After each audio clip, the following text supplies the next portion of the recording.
ప్రతి మానవ కోటికి, ప్రతి మానవ జాతికి ఫలితార్థం ఏంటంటే యెహోవా యందు భయభక్తులు కలిగి ఉండి ఆయన కట్టడలను నువ్వు సంపాదించే సంపాదనలో దేవుని కట్టడకు మించిన, ఆజ్ఞకు మించింది ఉండకూడదు.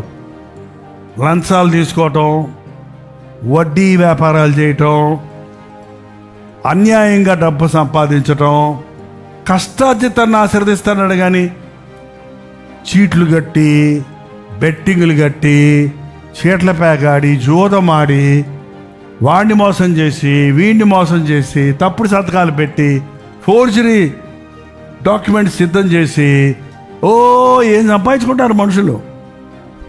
నువ్వు ఎన్ని సంపాదించుకుంటున్నా నరకానికి నిన్ను సిద్ధపరచుకుంటావు తెలియట్లా.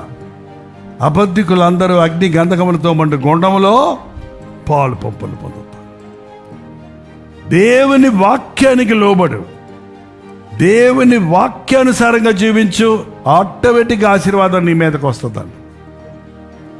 దేవుని అంటూ భయభక్తులు కలిగి ఉండు. నువ్వు అధికారికి భయపడినంత కూడా దేవునికి భయపడతల్లా. నువ్వు లోకంలో నీ భార్యకు భయపడినంత కూడా దేవునికి భయపడతల్లా. భర్తకు భయపడినంత కూడా దేవునికి భయపడతల్లా. మరి అలాగే ఉంది పరిస్థితి.